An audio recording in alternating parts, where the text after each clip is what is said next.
Yaffee program on WVNN.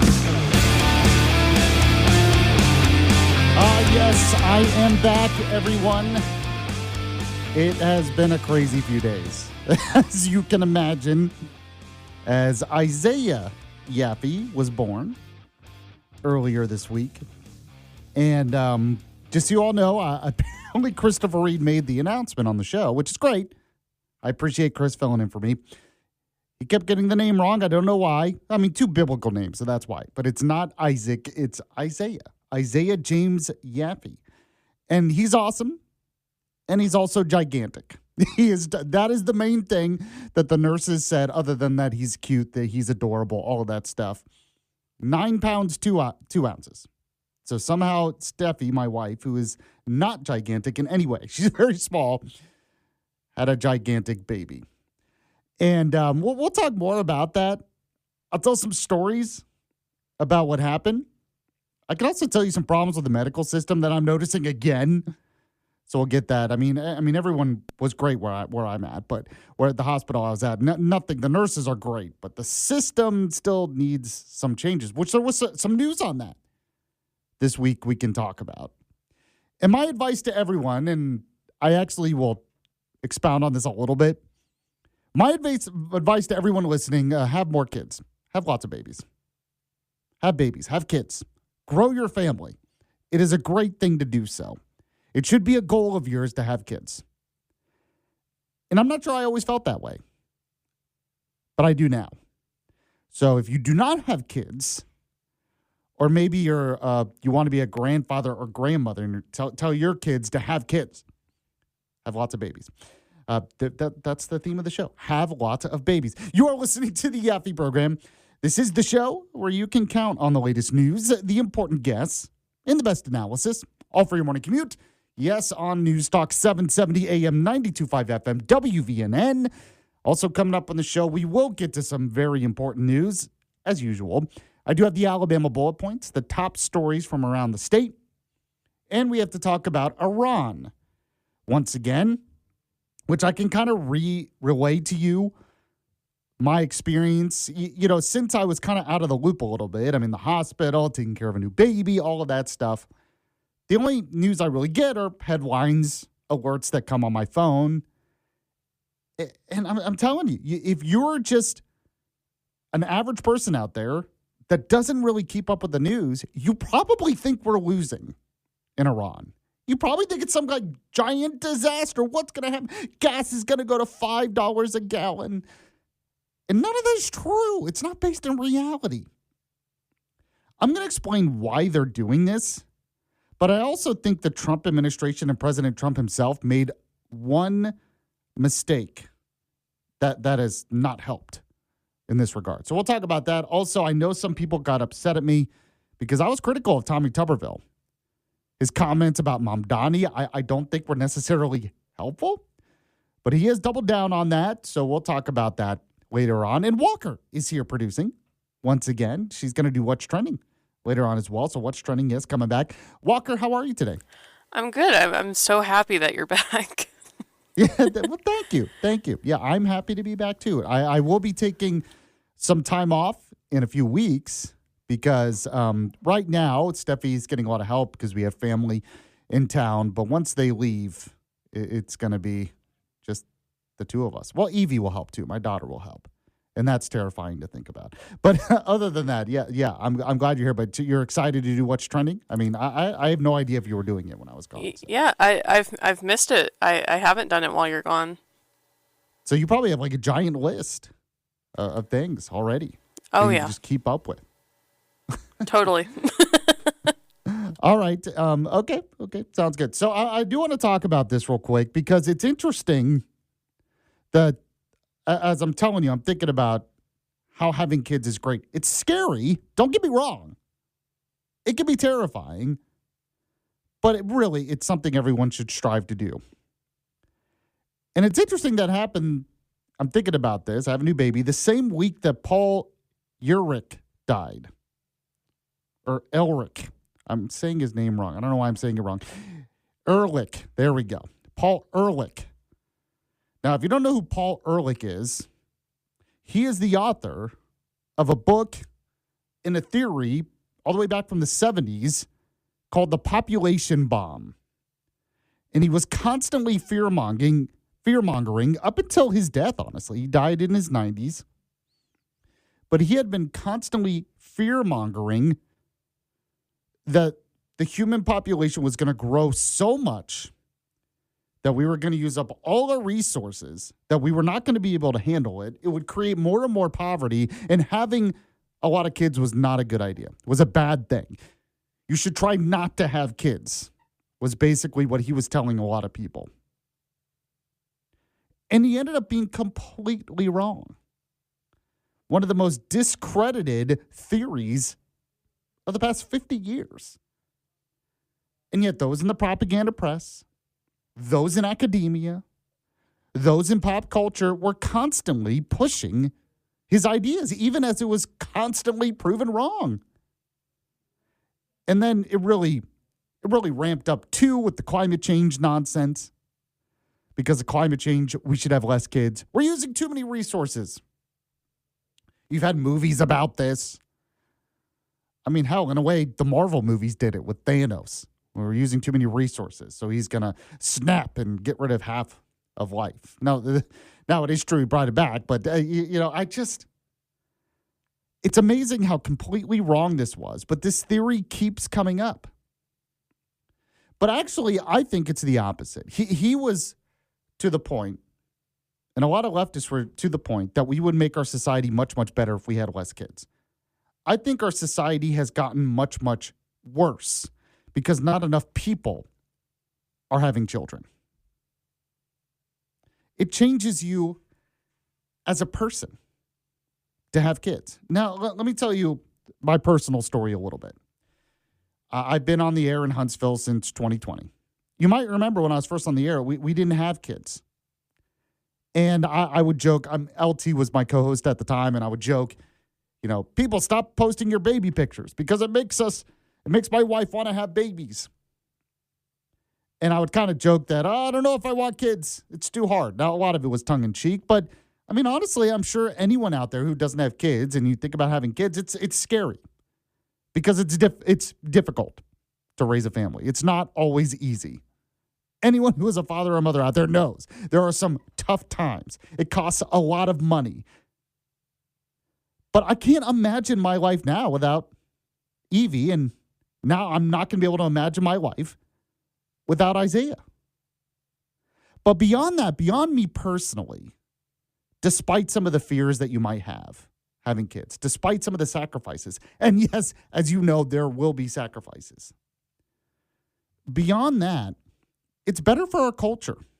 It's better for our country. It's better for Western civilization. Because it makes you think more responsibly, because now you're a parent. So now you have to really think about, okay, how does an economy actually work? Who should I actually vote for? What is best actually for my country and the future of my country? Because now I have to think about that more than just myself. But beyond that, there are also studies that show that the lack of family values that we have seen, because we have the lack of people having children, that means less people go to church. Having kids makes you focus more on what's valuable in life, which includes faith. And the incentive now, you should have the incentive anyway, but when you have kids, you have a much bigger incentive to go to church. You have a much bigger incentive to save your money. You have a much bigger incentive to make sure your community is safe. You have a much bigger incentive to make friends with other people, to keep up with what's going on in your neighborhood. All of that is not just good for you as an individual once you have kids. It's good for our society. It's good for the country. It's good for the world. You might think, well, less people are going to be around, so more resources for us. It's all meaningless at the end of the day if you have no one to share with and no one to pass it on to. There is something just beautiful about the idea that you're no longer just thinking about yourself. in your selfish needs and your selfish wants. When you have kids, you are forced to think about your family, which forces you to think about all those other things. And that makes a better country. One reason why America was good was we were based in family values. We had a lot of children. Now, you don't want to spoil your kids, and we could get into all of that. But the fact is, because of our system and because of capitalism and free markets in a free country, we were able to create more resources for more people.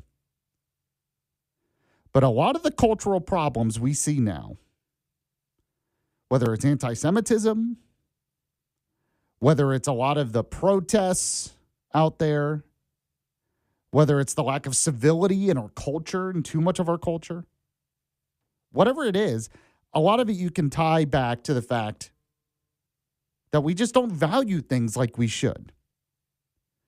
And a lot of that ties back to the fact that, we become selfish. And that also goes back to the fact that you don't have kids.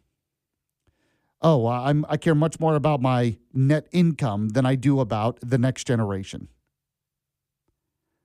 I care much more about whatever it is, this leftist activist movement, than I do about how are my kids going to live? So maybe I'm wrong. Maybe I'm thinking too deeply into this, but there has been a movement in this country for a long time, whether it's the environmental movement, whatever you want to say it. Paul Ehrlich was another one of these people. He died this week, wrote The Population Bomb, had all of these doomsday predictions of too many people that didn't come true. There is a movement in our pop culture, and we've seen it with birth rates and everything else, that having kids, don't have too many kids. Oh, it's a bad thing. The opposite is true.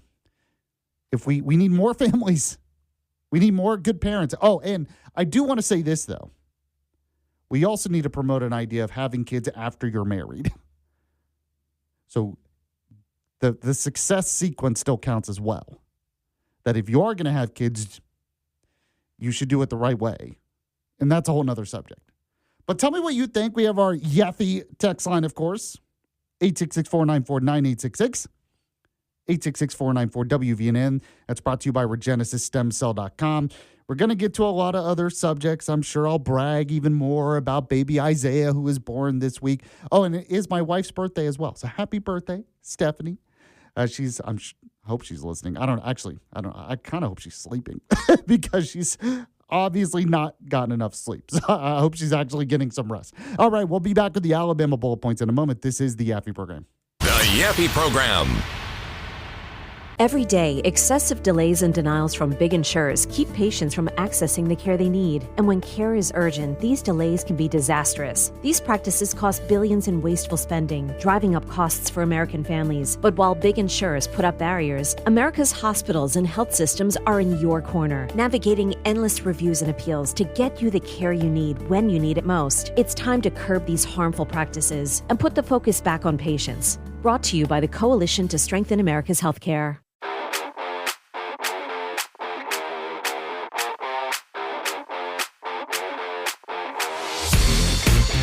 Welcome back to the Yaffee program, News Talk 770 AM, 92.5 FM, WVNN. It is good to be back. It really is. You see, you don't realize how much you have to say, how much you want to talk about in the news until you come back. And until you're gone for a couple of days, you're like, oh, I got to talk about this. Oh, no, I got to get back on the air to talk about this. Oh, I mean, it's good to have some time off, too. Trust me, don't get me wrong. But there's a lot going on, and I feel like I've kind of missed out to vent my frustrations on some of it. And so I get to do that today. What can I say? If you want to react, you can. We have our Yaffee text line, 866-494-9866, 866-494-WVNN. Right now, once again, let's get to the headlines. We have those Alabama bullet points.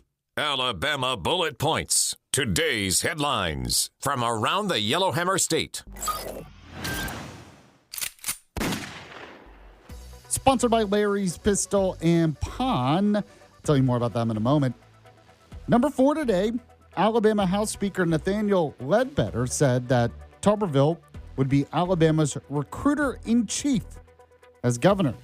That's right, Alabama House Speaker Nathaniel Ledbetter expressed strong enthusiasm for U.S. Senator Tommy Tuberville's potential governorship. He's running for governor right now, describing him as ideally suited to serve as the state's recruiter-in-chief.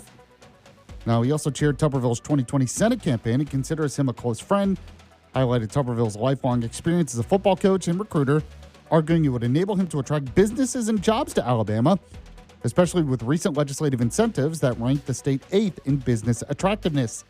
Now, he emphasized Tuberville's genuine people skills and charisma, noting that he naturally connects with everyday folks and envisioned him using the governor's office to close deals for industry and creating opportunities.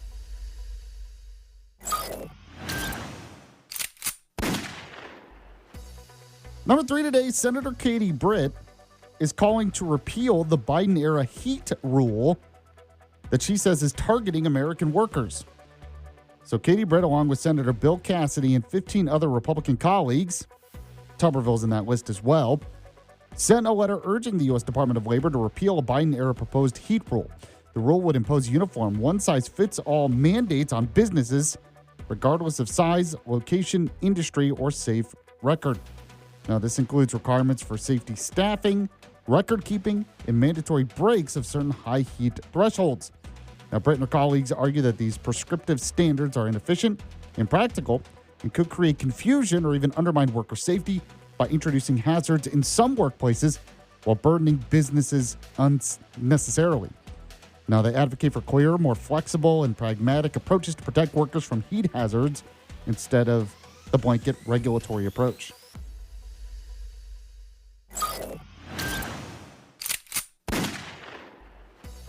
Number 2 today, the Senate advances a bill allowing the Choose Act athletes to sue the Alabama High School Athletic Association for discrimination. So this is in the Alabama Senate. So the Alabama Senate Education Budget Committee advanced a bill sponsored by State Senator Clyde Chambliss that establishes a private right of action for participants in the Choose Act school choice program. The legislation allows Choose Act students or their parents to sue the Alabama High School Athletic Association or similar interscholastic athletic associations for injunctive relief or damages if athletic eligibility is denied or restricted solely due to Choose Act status.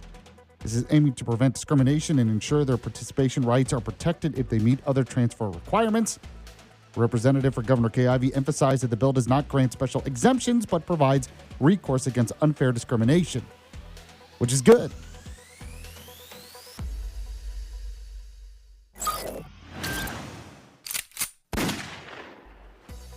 And number 1 today, Donald Trump was in Alabama along with Tuberville Britt. They attended a humbling and heartbreaking return of airmen killed in Iraq. So President Donald Trump, joined by Senators Tommy Tuberville and Katie Britt, and this was actually in a base in Delaware, not in Alabama, but attended a solemn, dignified transfer ceremony at Dover Air Force Base in Delaware for the remains of 6 U.S. Air Force airmen killed in a refueling aircraft crash accident in western Iraq. This is all part of the war in Iran. Now, the reason why they were there is there were fallen members who were from Alabama that were a part of this, including Alex Kilner, a Trussville, Alabama resident and Auburn graduate. And, you know, Katie Britt said it was humbling and heartbreaking, praising the airmen's love of country, service, and embodiment of shared values. So there you go. It's really unfortunate that happened. I just want to thank them and their families for their service and praying for the families there. We have, speaking of Iran, I do want to talk more about that in a moment. We also have to talk about this guy, the Trump administration, who resigned and did it very publicly and basically did it to attack Israel, it seems like. So we'll get into that. And speaking of Tommy Tuberville, I do want to talk about him later on. He started some controversy, which he does, which is fine.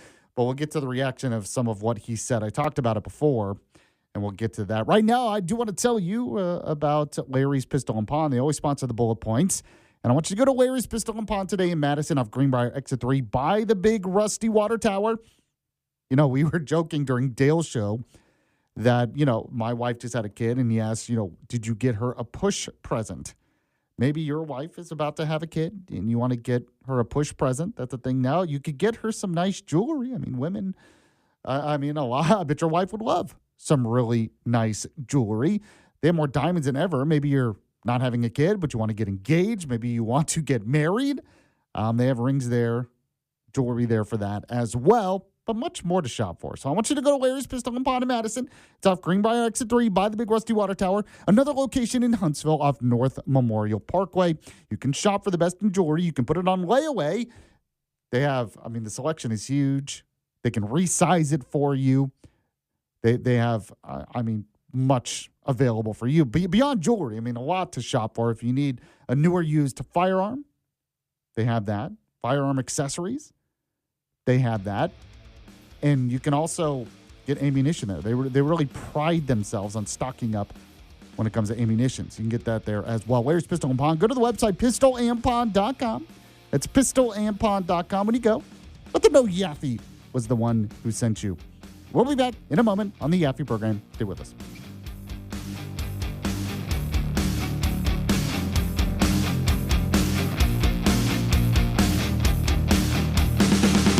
It's the Yaffee program on WVNN. When you really need care, you need 24/7 access to a care team, not a maze of paperwork from a third party. Every day, America's hospitals and health systems show up for you. Navigating healthcare can feel overwhelming, but you can count on real doctors, real nurses, real people, providing quality, around-the-clock care when you need it most. They're in your corner, in communities across America. Your neighbors, your lifelines, right beside you, holding your hand and helping find answers. That's what putting patients first actually means. Learn more at strengthenhealthcare.org. Brought to you by the Coalition to Strengthen America's Healthcare. The NFL Draft, presented by Bud Light, is coming to Pittsburgh, and it's your chance to witness the future of the game for free from April 23rd to April 25th. Feel the energy of the NFL Draft. See the Vince Lombardi Trophy and Super Bowl rings. Meet NFL players and legends. Enjoy interactive games and live music performances, and be there as the future of the NFL takes center stage. The NFL Draft starts April 23rd. Register for free entry at NFL.com/draft access today. Hey, Adam Devine here. Looking for a way to make a big change for all kids in your community? Just look for the balloon. When you see the Children's Miracle Network balloon at your local store, restaurant, or gas station, your donation provides crucial funds for local children's hospitals. Hospitals that provide life-changing care for all kids. Children's Miracle Network. Hospitals, partners, programs, and donors like you. Learn more at cmn.org.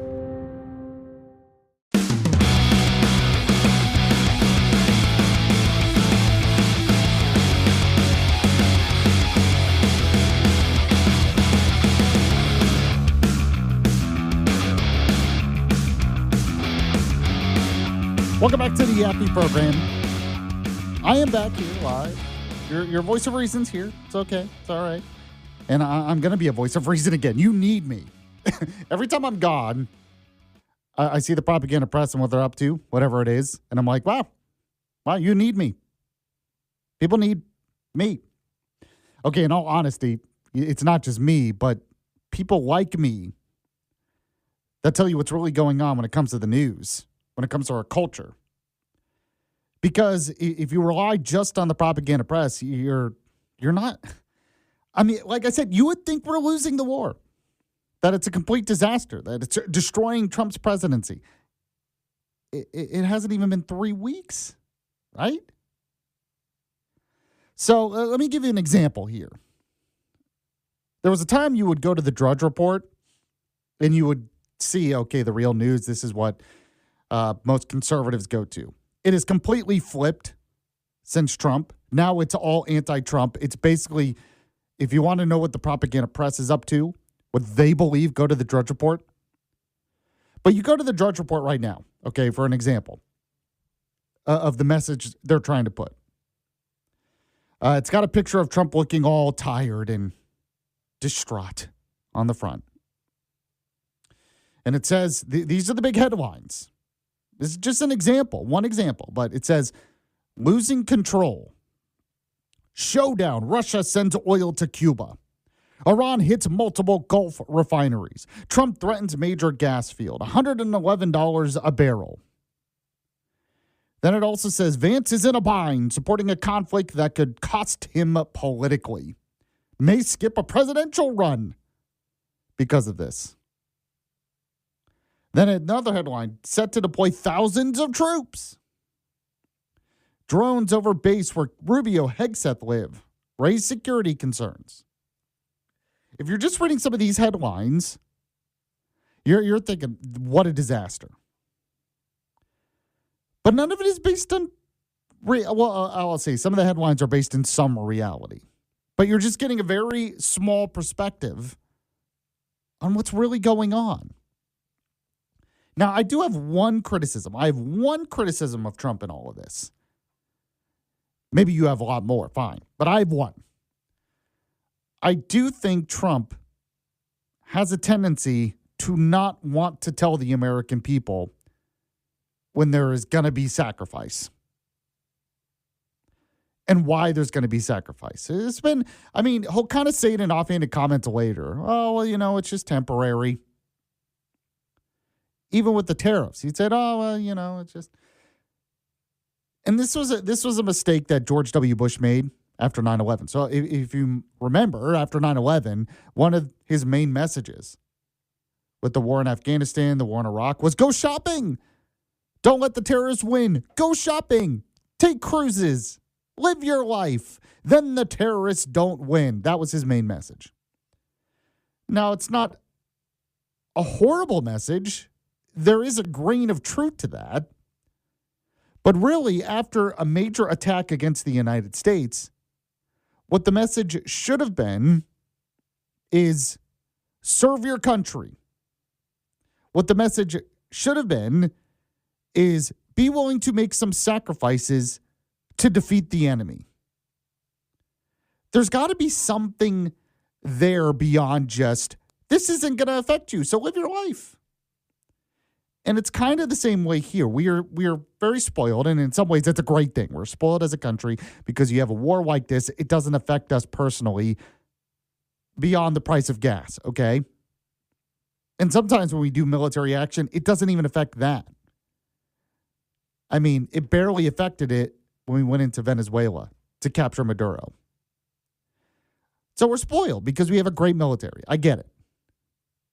But really, when all of this was ramping up, President Trump, when he made the announcement, he did it from Mar-a-Lago in the middle of the night. And there was just sort of this thinking that, we're going to do this, then it'll be over and we can move on.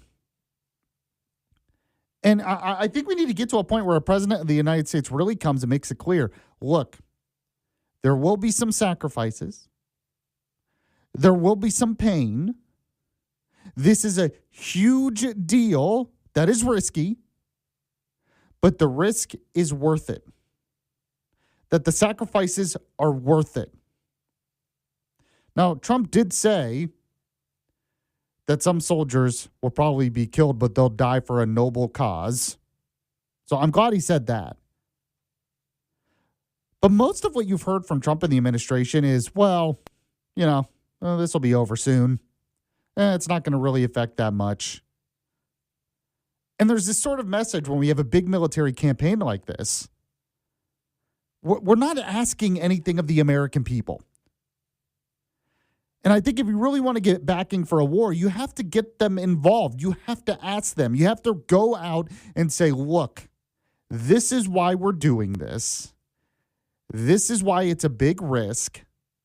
Here is what's at stake. Here are some of the sacrifices you might have to make.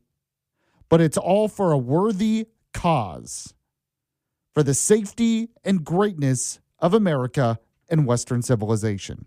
You have to be clear about that. You have to be succinct about it. You have to direct that message specifically to the American people that that's going to be a part of the war. That in order to win the war, we need your help as well.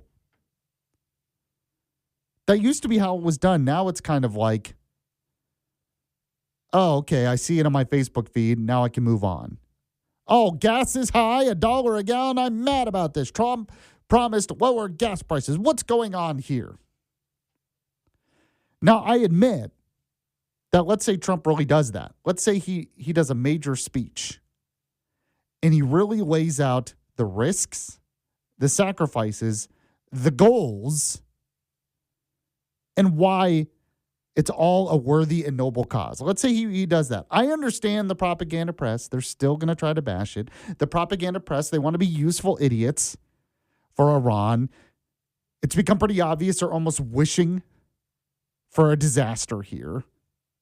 They're constantly finding a way to make this look bad for Trump. The Democrats out there are not willing to support this at all. They basically said it was an unmitigated disaster. After a couple of days, they were saying it's a disaster, which is crazy. I get all that. I get that. But I still think at the end of the day, if you're going to do a major military campaign like this, you got to lay it out for the American people in a big way where they understand the risks, but they're willing to take some of the sacrifices because they really believe in the goal. Which, by the way, I think this is a worthy goal. I think this is a noble cause. I think there are a lot of arguments to be made that this should have been done years ago. And in fact, with all the drone attacks that Iran has been doing to other countries, the fact that Iran is threatening the Strait of Hormuz, the fact that it has affected shipping that much, how bad do you think it would have been if they had a nuclear weapon? How bad do you think it would have been if their military was even stronger, if they had more ballistic missiles, if they really developed everything they wanted to? You want to talk about sacrifice then, it almost would have been too late. There wouldn't have been nearly as much we could do. So I do agree. I mean, Iran is almost proving to everyone why we had to do this. The way they've reacted to this is proof that this was probably a necessary thing. This needed to be done. But I do think the administration does need to do a better job of laying it out to the American people why. Convince them. Get them on board. But a lot of politicians, a lot of leaders, they're afraid to do that. They are. They don't want to tell Americans they have to sacrifice for something.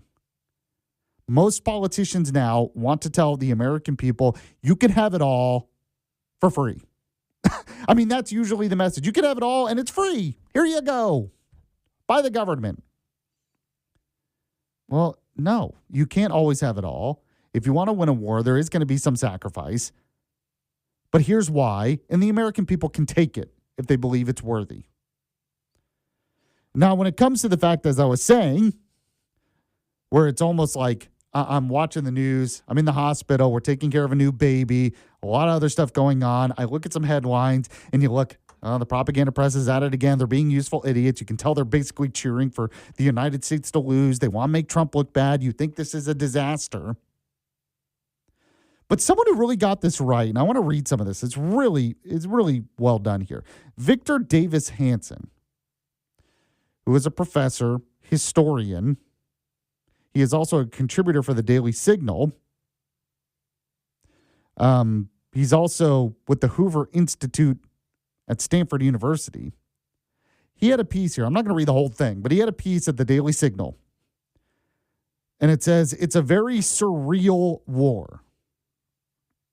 He says, we're in the second week, just completing it, of the so-called Iran war, this effort of the United States to bomb the theocracy into submission so they will cancel their missile and nuclear programs and to champion the popular protests on the streets that have some potential to get rid of the regime itself. He says, but it's a very surreal war. I haven't seen anything like it. It's only been 2 weeks, and we're told that it's dragging on, that it is a forever war, that we're losing, that the Pentagon and the Trump administration had no plans. And yet, when you look at Iran, this huge country, much, much bigger, much more populous than Iraq or Afghanistan, and it has no military left. The Navy is dismantled. The Air Force is dismantled. The Revolutionary Guard is very dismantled. All of these special contingents that are under enormous assault. The command and control is destroyed. The missile defense is destroyed. And yet people say that it's unconquerable. He said it doesn't make any sense. Its output of missiles and drones at the Gulf petrol states and Israel has dropped by 90%. He said, so what's going on? Said, I think part of the problem is that there's no media coverage. There are no embedded reporters because it's all done from the air. That's an interesting point. And he says an air war is very hard to cover. So he says all of your information comes from three sources. Iranian propaganda machine. They're not credible. He says, or CNN, which is very biased against Trump. He said there's the attitude to the war where it's very different than, say, World War II. Everybody was behind the United States. We did a lot of things that we regretted, but there was still support for the United States. We've made mistakes, but you still wanted to support the war effort. He said that's gone now. It's gone. Even in the first Gulf War of 1990-91, people were united, but the Democrat Party is not the Democrat Party of Bill Clinton. He said it's a socialist party. It really does not believe in traditional America, and it believes that if it can convey a sense that America is losing, then two things follow it. They can win the midterms, which is a part of it, and they can radically transform the country, is what he said. He said, if you think I'm crazy, there was a protest out in New York where we had resident aliens, students here on student visas, naturalized citizens, and what were they screaming? Shame on the United States is what they were screaming. I agree with them. If you looked at the military operation, it's been a huge success. It's been 3 weeks. There will be some sacrifices, but it's a noble cause. And yet you look at the propaganda press coverage, and you would think we're losing. You think it's a forever war. You would think Iran is beating us. A lot of it's because the Democrat Party, they're a socialist party that wants America to lose because they want to radically transform the country from the inside out.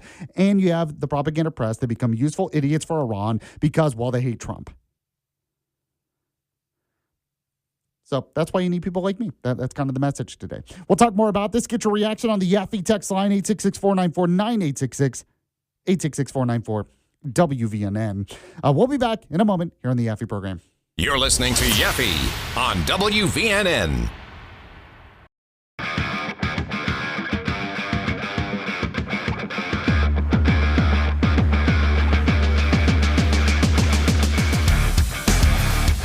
Welcome back to the Yaffee program.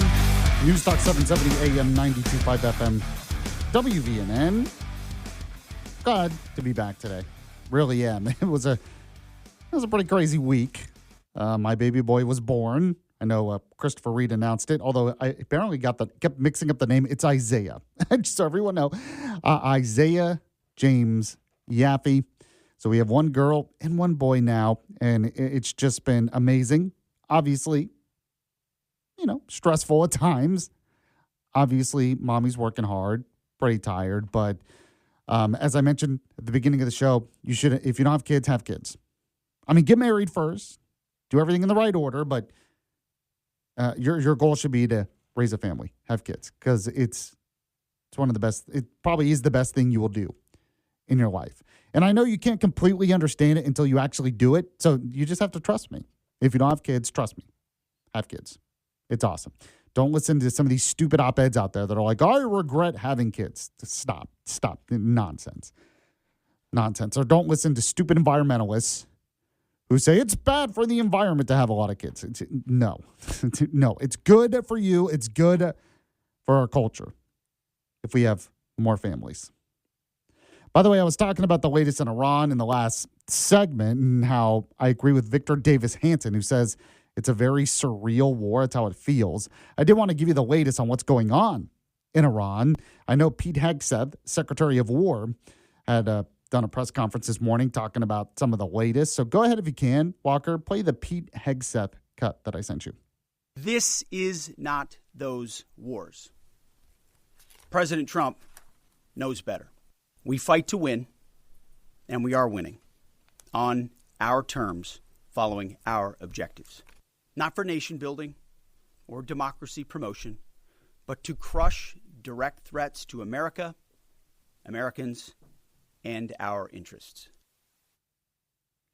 So there you go. I mean, mostly what he's been saying, not a lot different there. I think he's right, by the way. I mean, there has been a very successful campaign to destroy First, their air defenses, so we have air superiority, to destroy their navy, so we can have superiority in the waters. Now it's really to destroy the infrastructure so they can't rebuild when it comes to drones and missiles. And so it's been successful. I keep reminding people it's been like 2 weeks here. I want to play this cut as well. Senator Tom Cotton, who is on the Armed Services Committee in the Senate, he commented on this on Fox News. Play Tom Cotton cut 1 for me. Iran has been an imminent threat to Americans for 47 years. Was it imminent in the days before they took over our embassy in 1979 and held more than 50 Americans hostage for more than a year? Or did the more than 200 Marines think it was imminent when they woke up in their barracks in Beirut in 1983, right before Iranian operatives blew it up? Or what about the thousands of soldiers who were maimed or murdered by Iran in Iraq and Afghanistan? Iran is a revolutionary regime that has been killing Americans for 47 years, and President Trump is absolutely right that we cannot allow them to have nuclear weapons, nor can we allow them to have a vast missile arsenal behind which they can reconstitute their nuclear weapons program. So I tend to agree with them there, by the way. The problem is, like I said at the beginning, President Trump, his benefits can also be his downfalls, as I've said. The benefit of Trump is he is willing to do things that other presidents are not willing to do. I've said that many times. But that can sometimes be the downfall. He is a great disruptor. He manages things differently. And so when it came to this, what you really need is a very succinct, ordered response where you really lay it out to the American people why this is necessary. But Trump, he doesn't really work that way in a lot of cases. He can be very chaotic. And that can be good in some ways because the enemy fears us more because Trump could do anything. So you want them to fear us. But it can also be a downfall because you got to get the American people on board. If you're going to do a big military mission, you got to have the support of the American people. And in order to get their support, they have to understand why this is necessary. By the way, if you need a new appliance, it's necessary right now to go to Jay's Appliance Outlet in Athens. Definitely do that today. The best prices. I keep getting people that go there and then they tell me and they thank me. They're like, thank you, Yaffee, for telling me about Jay's Appliance Outlet because the deals there are so good. So if you need a new appliance, call pound 250, say Jay's Appliance Outlet. Pound 250, Jay's Appliance Outlet. The Yaffee Program. Hi, I'm Adam Devine, Chief Fundraiser for Children's Miracle Network. No. I said more fun! When I was a kid, a Children's Miracle Network hospital helped me get back on my feet, literally. So trust me when I say that these places aren't just hospitals. They are hope factories. Children's Miracle Network is hospitals, programs, partners, and donors like you. Join us in making big change for all kids. Visit us online at cmn.org.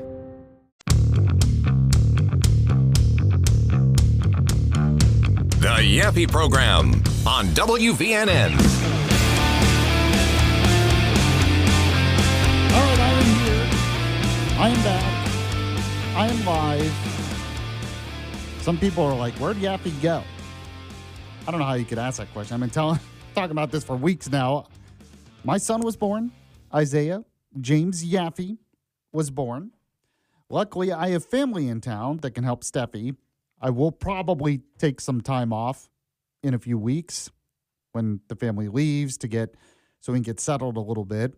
But no, I am not going to do what Pete Buttigieg did when he was in the Biden administration. You remember that? Where Pete Buttigieg, who adopted a kid, neither of them gave birth to the kid because it was a homosexual couple, and he took like 8 months off as the Department of Transportation secretary, thinking he needed paternal leave for that. For like months. Oh, and like nobody noticed? It took like 3 months for people to notice that the transportation secretary was gone, which is another problem. So anyway, yeah, no, I'm not doing that. I'm not going to take like whatever it is, 6 months like he did. That's absurd. Now, if you're the mom, that's different. I understand that. But no, I'm not doing that. So it's good to be back. Part of the reason I wanted to come back is there's a lot to talk about. I see all this stuff in the news, and I'm like, oh, no, I got to be the voice of reason on this. Got to be the voice of reason. So, by the way, if you disagree with me, if you think maybe I'm not being a voice of reason, and I have a feeling in this segment some of you will definitely disagree. That's okay. Tell me. We have our Yaffee text line, 866-494-9866, 866-494-WVNN, brought to you by RegenesisStemCell.com. So you might remember before I left, I was pretty critical of Senator Tommy Tuberville. Now, as you know, I've been very supportive of him generally. The only complaint I've really had about him over the years is I think he was too nice to Putin, basically. You know, he was so against the war in Ukraine that he would give Putin the benefit of the doubt and kind of misunderstand what that war was about. But beyond that, I pretty much support everything Tommy Tuberville does. I've had him on the show. I write about stuff he does at YellowHammerNews.com. I supported his Senate blockade of appointments under the Biden administration, where he wanted to make sure the military wasn't funding abortions, and he did a blockade of promotions, and I supported that. But he created some controversy I think it was last week, very recently. He reposted a post on X by End Wokeness is the page. And the original post had a picture of the 9/11 terror attacks on the left. And then on the right, it had a picture of New York City Mayor Zohran Mamdani. And then above it said, just 25 years. Tuberville reposted that and said, the enemy is inside the gates. Now, Tuberville, as you know, has been putting forward bills to ban Sharia law in the United States. He's a part of the Sharia-Free Caucus. We talked about that. And I agree that radical Islamism is a big-time threat. I agree with that. But I thought this was going too far. And the main reason I said that is I believe it just undermines his original message. If you want to go after the threat of radical Islam, you can't just go out there and say every single Muslim is like a 9/11 terrorist. You can't do that. You're undermining it. Then people are just going to say you hate all Muslims. So Zohran, as much as I disagree with him, he is radical, in my opinion, and all of that. As much as I disagree with him, I don't think he's a 9/11 terrorist. I think we can make that distinction. And I don't think we should be called whatever for making that. Oh, you're a rhino if you say that. Really? I'm a rhino? If I say, as bad as the New York City mayor is, he's not a 9/11 terrorist? So Tuberville has doubled down on this, which I expected. Before I get to that, I want to play this cut of Dan Crenshaw, who is a congressman from Texas, former Navy SEAL. He was on CBS Face the Nation. He recently lost the Republican primary for his congressional seat. And I do see a lot of people, mostly in the online right, they don't like him. They say he's a MAGA. And I'm like, or not a MAGA, he's a rhino. They say he's just a rhino. And I do think that Dan Crenshaw can pick his battles a little bit better. But if you look at his voting record, if you look at what he's done, he is not a big-time rhino. I'm sorry. But he goes on CBS Face the Nation, and he is asked about what Tuberville said. And I tend to agree with him. And I think a lot of you are going to disagree with him and disagree with me. But I want to explain why here. So go ahead if you can, Walker. Play the Dan Crenshaw cut that I sent you. Senator Tommy Tuberville of Alabama posted a picture of the 9/11 attack next to the New York City mayor at dinner breaking his fast at Ramadan with the phrase, "The enemy is inside the gates." What do you think of this language, and should Republican leaders speak up about it? I still think it's fairly fringe. I mean, the truth of the matter is radical Islamism is bad. Right? We've always known that. That should not be a controversial statement at all. But that's not what they said. There are plenty of peaceful Muslims who live among us. I realize that, but that's not a mainstream narrative by any stretch. I think trying to fight it internally probably gives it a lot more air than is necessary. We've seen that to be the case. As there's a Republican conflict ongoing right now over Israel and the anti-Semitism issues, and so one could make the argument that, that speaking out against it has only inflamed it. So, look, I still think that's very fringe. I don't think that's certainly not the administration's position. And we're going to go after radical Islam. That's why we need to fund agencies like DHS, and that's what we're going to do. By the way, he's right on that. Radical Islam is a threat, and that is why we need to fund DHS. This whole government shutdown thing is completely absurd. It is the worst time to do that, which we talked about. But I think he's right. And in a lot of ways, conservatives have had a major victory on this, and Republicans.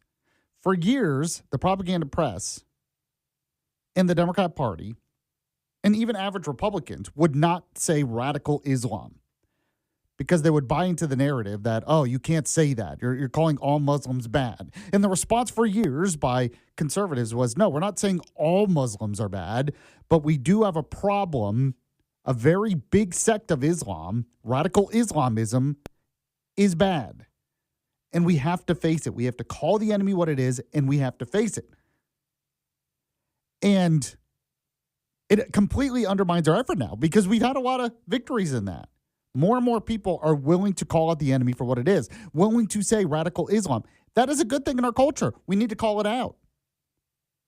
But if you then go out there and say, well, it's like all Muslims, basically, that you have a mayor of New York City now who is a radical in many ways. I'm not denying that. But you basically say, oh, he's like a 9/11 terrorist. You have completely undermined the message. All of a sudden now, that becomes the story. Instead of what should be the real story, which is the problem of radical Islamism, which we're fighting in Iran with the radical regime there. Does that make sense? Does that make sense what I'm saying? I know I shouldn't ask that question. I think it does. I think most people understand that. I tend to agree with Dan Crenshaw. We get caught up with some of the online right, and we just want to get attention on social media. So we say something like that, and it works. It gets a lot of attention. But I think the average American is willing to distinguish between everyday Muslims and radical Islamism. I think most Americans understand that difference. Now, Tommy Tuberville, as I mentioned, has doubled down on this, so we'll get his reaction. I grabbed some cuts of him. Go ahead if you can. Play Tuberville cut 1 for me, Walker. So, look, I'm just wondering, do you have any regrets by what you posted? No, I don't have any regrets whatsoever, Todd. Thanks for having me on. I meant every word I said. I mean, there's a reason we're over in Iran right now trying to free a country that has been taken hostage for the last 47 years. President Trump's doing the world a favor, not just doing our country a favor, but also, as you've had on your screen there, the enemy is inside our gates. We got them here. Joe Biden and Barack Obama brought them here by the thousands. It's a disgrace. If you preach or teach Sharia law, you need to go home. You don't fit in the United States of America. We're a Christian country. If you pray to the Quran speaks out that kill all infidels. And infidels are people that are not Muslims. And that means all Americans and all Christians that are not Muslims. So I have no regrets.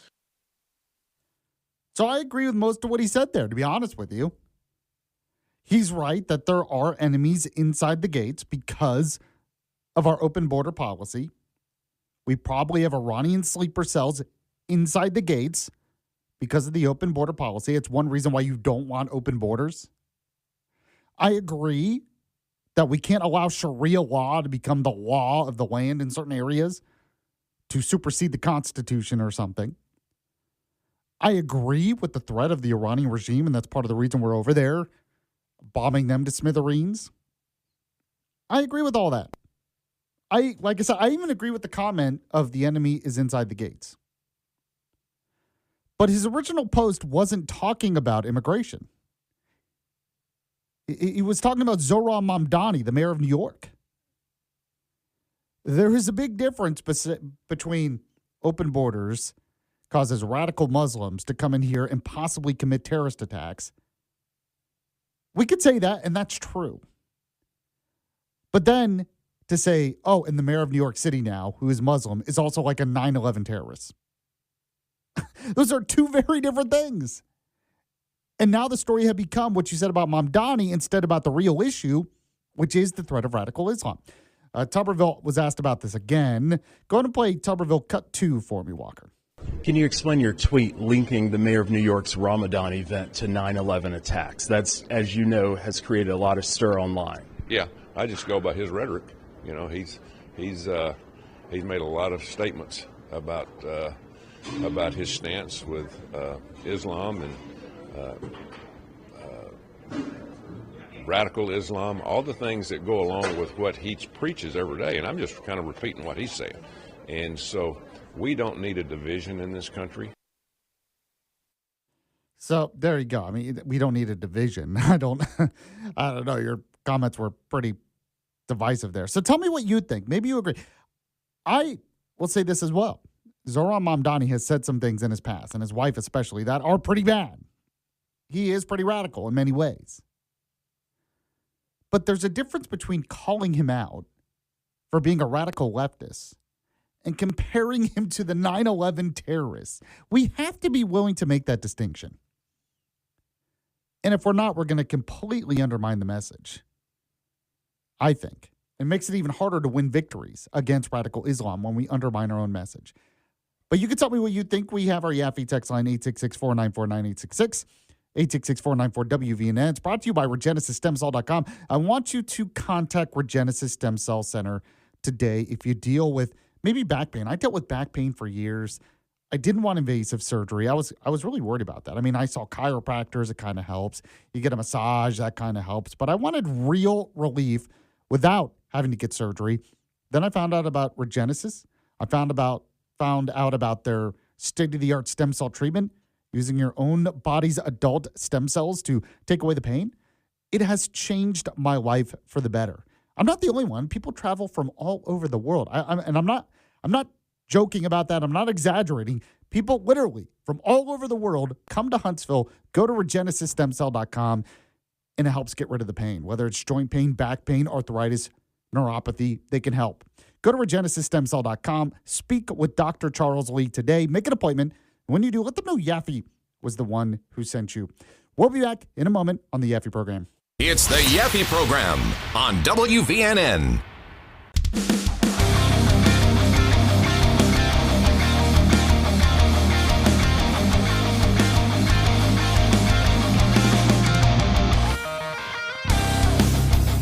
We're back here on the Yaffee program. Newstalk 770 AM, 92.5 FM, WVNN. I am Alabama's Truth Czar. This is Huntsville's Disinformation Board, and maybe since I was gone, because we have a new baby boy in our lives, my son was born this week, Isaiah. Maybe you realize how much you need me. I'm just saying, you're like, oh man, he's been gone. I need a voice of reason. Although Christopher Reed, you can hear his show, The Daily Controversy, 2 to 4 p.m. on WVNN. He was filling in for me as well. He's a pretty good voice of reason. But I'm glad to be back, and I hope you missed me.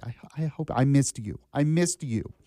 By the way, one thing that is definitely beyond reason right now, what's going on with Department of Homeland Security? It is still not funded. There's a part of me that thought when I got back, okay, it would be funded. No. Now, I think one of the biggest lessons here, honestly, we need to privatize air traffic control, and we need to privatize airport security. We got to do it. We cannot have airport security completely controlled by a government agency that is completely dependent on our politicians in Washington right now to get funding. We just can't. I'm sorry, the government has failed in this regard. They have proven that they're failing, and it's going to get worse. Unfortunately, we are still a very divided country. Congress can't get anything done, and it seems to me that the private sector is perfectly capable of handling airport security. Am I wrong on this? To me, it just seems like we got to do that. We got to transition away from TSA doing all of security and have the private sector do more. Now, that doesn't mean you don't have government oversight. You obviously need some kind of government oversight, regulation, so forth. I totally understand that. But this idea that we need the government to completely run it, I'm sorry, it's failing now. And these government shutdowns, I think they're going to keep happening. We're so divided, and Democrats are so insistent on using it as a cudgel against Republicans if they don't get their way, that to me, it's like, we can't have so many things dependent on the government. I'm sorry. I mean, I'm a small government guy to begin with. I still think we need to fund Department of Homeland Security. That's kind of one important area of the government. But when it comes to air traffic control, there's just no reason, to me anyway, to say, look, let's just figure out a way to privatize this, because it's just not working anymore with the government doing it. It seems completely unnecessary. So that's a message when it comes to this. Now, I wanted to play another cut here of Tom Cotton because he made a good point on Fox yesterday about this continuing shutdown. Play cut 2 of Tom Cotton for me, Walker. Yes, Sean, I think some Democrats are beginning to realize they've painted themselves into a corner here. It's not just Customs and Border Patrol or immigration enforcement or Homeland Security investigations. It's also the Coast Guard and probably most notably in most normal Americans' lives, the TSA. And you've seen the video, as have your viewers, of lines going back hundreds and hundreds of yards, taking hours to get through airport security. That's because the Democrats want to defund the police, the brave men and women who are enforcing our immigration laws. They understand, though, that now they're between a rock and a hard place because their radical left insist on defunding the police. Normal Americans just want to be able to get on their flights. They want their borders to be protected. They want our coast to be guarded. Now, I will say this after hearing that cut. He's right. He's 100% right. What he said there, it's probably the reason why we're not going to privatize TSA anytime soon. I mean, the fact is, Democrats like the pain. They wanted this pain. They know what they're doing. They understand that if there is pain when it comes to air traffic control, there's a good chance that Republicans and Trump will be blamed. So they're willing to put up with the pain there. And so that means, but, Republicans want it too, because every time there's a government shutdown, they could say, look what you're doing to airport security. That's why we have to fund it. And so both sides can now use TSA as a political weapon, which means neither side is really going to want to privatize it, which is a problem. Because that is the solution. Privatize it. I understand we think it's the government's role. No. The government needs a role, yes. Some oversight, yes. But if you want to prevent this from happening in the future, and it's going to happen again, we got to privatize it. That being said, the Democrats, they do want to defund police. Now, why do they want to defund border security? Because they don't. I talked about earlier how one of the reasons why the Democrat Party is undermining the war in Iran, that it's a very surreal war, because if you look at the coverage, you would think we're losing. It's a complete disaster. That's because the Democrats basically want us to lose. Why? Because they don't like the country as it is. The base of the Democrat Party has become socialist, and they want to radically transform the country. And if you want to radically transform the country, you're going to want us to lose wars overseas, and you're going to want open borders. It's just the reality. So, of course, they want to defund the police because they don't believe in policing the border. That's why. So what do they care if it's not funded? Then we're not going to be able to police it. So it's a big problem. It needs to be funded. It's crazy. I wish at least some moderate Democrats will wake up. Maybe they will. I don't know. But it seems like the Democrat Party as a whole right now wants this pain. All right, appreciate you listening. Coming up next, we're going to line things up. Of course, what's trending, and then I have the Yaffee program rewind at the end of the show. You are listening to the Yaffee program. Stay with us. You're listening to Yaffee on WVNN. Hey, Adam Devine here. Looking for a way to make a big change for all kids in your community? Just look for the balloon. When you see the Children's Miracle Network balloon at your local store, restaurant, or gas station, your donation provides crucial funds for local children's hospitals. Hospitals that provide life-changing care for all kids. Children's Miracle Network. Hospitals, partners, programs, and donors like you. Learn more at cmn.org.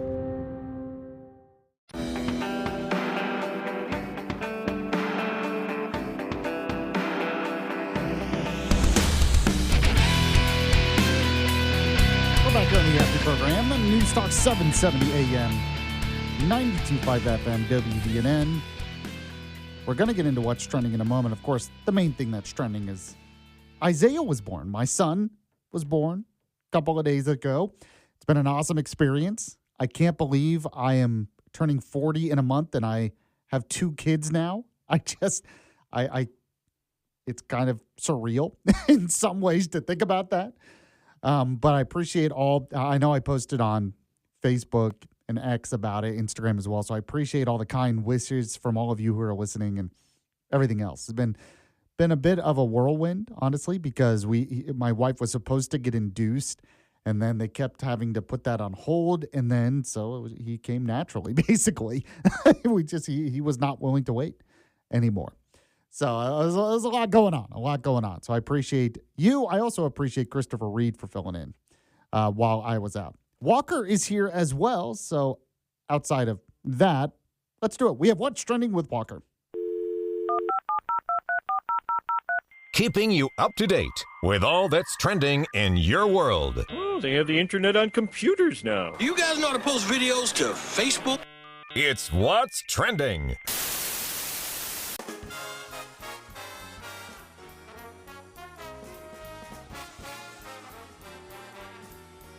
Sponsored by Coleman Furniture Market, located in the heart of Coleman, Alabama. Want you to go today if you need the latest in furniture. I mean, what can I tell you? It's the best furniture store, not just in Coleman, Alabama, not just in the state of Alabama, not just in the country, not just on the planet, but in the universe. I'm just saying, it's the best furniture store in the universe. So I want you to go. Well, we are enjoying our Lazy Boy recliner. Now that we have a baby boy, Steffi is able to sit on that and rock the baby a little bit on our recliner. It can rock a little bit. It can also recline. It's just great. It's just one of the many reasons to go. We have a really comfortable couch as well. So if you're expanding your family and you need more places for them to sit, go to Coleman Furniture Market today. When you do, let them know Yaffee was the one who sent you. All right, Walker, what's number 5 today? Number 5 today, Costco is going to be opening its first standalone gas station by the end of June. Really? Yeah. Huh. That's a great idea. I love that idea. It's going to be in Mission Viejo, California, about 50 miles from Los Angeles. Oh, well, I like that idea, but why is it in California? They need cheaper gas. I get it. Gas is expensive, but what the heck? It needs to be here. Yeah, I'm surprised that the first location is out in California. It'll be a 40-pump gas station. That's low. It says that That's it will rival big-name gas stations, but it doesn't say anything about if it'll be like a convenience store style. Yeah, it's interesting because I would also want to know, because right now to use a Costco gas station, you have to have a Costco card. Mm-hmm. Like you have to be you have to be a member. Would you still need to be a member to use this, even though it's not at the Costco? I would assume yes, that it's kind of an extra benefit. I would think you would need to be a member. I would think so as well. It says that it's to kind of help with parking lots being jammed and things like that when people are going to just shop. Oh, yeah. There's no doubt about that. That is a thing. Because Costco is already busy, and then you get even busier because you have all the people waiting in line to get gas at Costco. So if you have more options around town to get gas, because it's cheaper. If you're a member, you get it for a lot cheaper. So if you have more options, that would free up some of the area in Costco. So you can go into Costco. So I'm just jealous that California's getting it first. Yeah, honestly. me too. And then the second location is going to be in Hawaii. So who knows how long it'll be. What the heck? What in the world? Anyway, I wonder, you had mentioned maybe if it's like a convenience store style thing. Will they have rotisserie chickens for $5? That would be really funny to buy rotisserie chicken from a gas station. Come on. I want it to have the $5 rotisserie chicken. I want to get, what is it, $1, I think, for a hot dog at Costco? It's either $1. Well, I think it's $1.50 for a hot dog and a drink. Okay, yeah. If you could get that, like their little, all the food that you can get out of Costco, if you can get that at the Costco gas station too for the same prices, Yeah. that'd be amazing. I agree. I'm not gonna lie. I would love that. That sounds awesome. So, of course, I'm not going to Hawaii anytime soon, so I guess I won't be able to find out. But, geez. All right, what's number 4? Number 4 today is almost unbelievable, but at the same time, not surprising. There is going to be a Labubu movie. Oh, jeez. Why? I mean, I know the answer to that question, but still. Yeah, Pop Mart and Sony Pictures are collabing on a live-action and CGI hybrid film featuring the Labubu toy. Yeah, I had wondered if it would be. Wait, it's a live action so I'm guessing it'll be kind of like Sonic. I would say so. Live action people but the characters are CGI, so it will be live action people and CGI Labubus. I'm guessing. And the person directing and producing it is Paul King, also known for Paddington and Wonka. I know. Okay. I never saw that movie. Wonka. Anyway, all right. that's my. Can you tell how excited I am? Yeah, about this? I knew that. I really wanted to say that. Like, pretend I'm holding your hand. Yeah, right. It's just like it's just so dumb. All right, what? Although I'm wondering if Evie, my daughter, will ever get into Labubus. She's a little young for that now, I think, but in like 5 years or something. It reminds me of those like Uglies monster toys that. Oh yeah. They're just awful. That's ridiculous. All right, what's number 3? Number 3, the Oscars happened recently. I believe it was Sunday. Conan O'Brien gave Oscar attendees moderately Happy Meals. And what? And sorry, go ahead. Inside of it was a little note that said, "Welcome to the Oscars. I hope you enjoy this Conan O'Brien moderately Happy Meal. These snacks may not look like much, but in any movie theater, they would run you $85. For real. Okay. And just said, what was in it? Good luck tonight. It was a bag of popcorn, a bottle of water, and either Mike and Ike's or Junior Mints. That's awesome. I mean, I like that. Don't they usually get like really expensive goodie bags? That's what I was thinking. Maybe this is just like a personal thing that Conan O'Brien was doing. That's pretty fun. I actually think that's pretty funny. I didn't like everything said at the Oscars, but I do think Conan's pretty funny at times. And that's a pretty good bit. I mean, I didn't care. The movies they picked, of course, it's like one battle after another was Best Picture. Give me a break. It's just so dumb. But that's pretty funny. I agree with that. All right, what's number 2?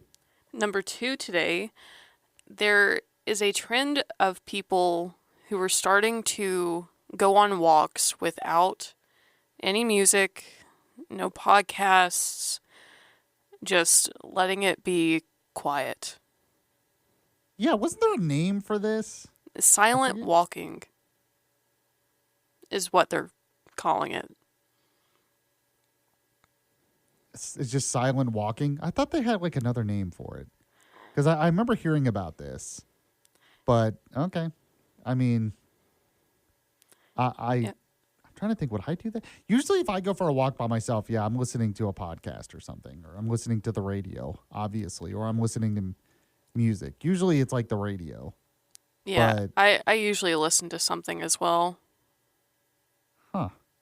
There's probably something to that. I mean, actually, I say that nowadays, if I'm going for a walk, it's with my daughter. And I'm listening to her because she just talks and talks and talks. She likes, which is good. I'm very proud of her, but she likes to talk and tell me everything that she sees. So that's usually what I'm listening to. So that I do not get silent walks, but I'm not listening to anything either, like a podcast or something. So it's probably a good idea. Probably a good idea. Would you do it? Oh, I definitely would do it because it promotes mindfulness and just being reflective. I think doing things like that helps you become more comfortable, like with being your own company. Yeah, that's true. There are times even I notice where I'm like, I feel like I have to be doing something, even if I'm relaxing. You know? Yeah. I need to be playing a game or something. And it's like, why can't I just sit and do nothing for a minute? Yeah, and doctors actually recommend both because using music can help people walk longer and more vigorously. And it can be a stress reduction for doing it silently and be more of a recovery than a workout. It makes sense. Okay, interesting. Silent walking. What's number one? Number one, at 9 o'clock, the World Happiness Report came out. Oh, yeah? Yeah, and among the top 10 countries were Iceland, Denmark, Sweden, Norway, and Finland was the happiest for the 9th year in a row. Yeah, they always say those Nordic countries or Scandinavian countries are the happiest for some reason. Yeah, and a new entry to 4th place is Costa Rica. That's kind of randomly thrown in there. Yeah, I thought Finland and Costa Rica. I thought it was interesting. It says that it attributes to well-being boosts from family bonds and other social connections. They have, yeah, I could see that. Yeah, good quality social lives and stability. I mean, it's so true. It's kind of what I was talking about at the beginning of the show. Why to have kids? Because you're creating a family, a social environment. It encourages you to connect with other families in your church and everything, and that makes you happier. It's so true. Those social connections will make you happier. Yeah. But it's interesting. I don't know if I could be happy in Finland because isn't it cold usually? I would think so. Yeah, forget it. You would rather it be hot? Costa Rica, maybe I can do that. Okay. But I'll be sad and warm. I would rather I would rather it be cooler. I do not handle heat well at all. Okay, so there you go. So you would be happier there. Oh yeah, maybe. I like being near family. Okay, well, see, that's good. But there really is some truth to that, I think. There are going to be the people that say it's because they have their socialist healthcare system or something. I'm just like, okay, I don't. Yeah, the healthcare is mentioned in it where Cuba has a it's socialist reliable healthcare system. I don't think they're happy. So, I think there's more to it than that. So, yeah. All right, Walker, I appreciate it. That was number one, right? Yeah, that was number one. Sorry, so I'm still recovering from the last week or so. You're fine. So if you have to, I mean, a crying baby in the middle of the night, all that stuff. So if you have to remind me these things, be patient because it's been a lot. All right, we'll be back in a moment on the Yaffee program. The Yaffee program.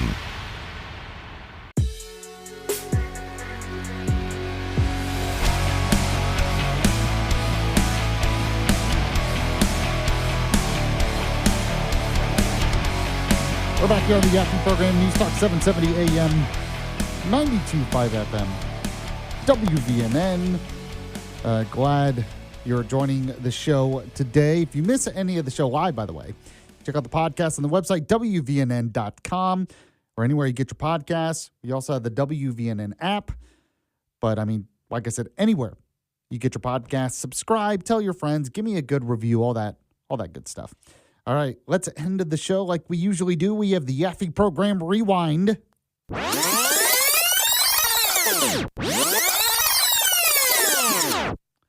All right, so I started the show off today. Well, of course, the big news today is that my baby son was born. Isaiah James Yaffee was born this week, but it got me reflecting, of course, on why it is great to have children. It should be a goal for everyone to have kids, to get married and have children, and to leave a legacy. But I was reflecting on this too, because it's not just good for you personally or me personally. It's good for our society, I think. I think a lot of the problems in our culture are because not enough people want to have kids. They're obsessed with money. They're obsessed with their selfish wants. And there's a certain perspective that you get when you have kids that you can't get anywhere else. And it helps you, but it helps how you think about your community. It helps how you think about your country. It helps how you think about your future. It connects you with your faith and encourages you to go to church. Family values are great. The family unit is the bedrock of Western civilization. It is a good thing. And it's been bashed too much by too many people in this country, especially in the past 50 years or so.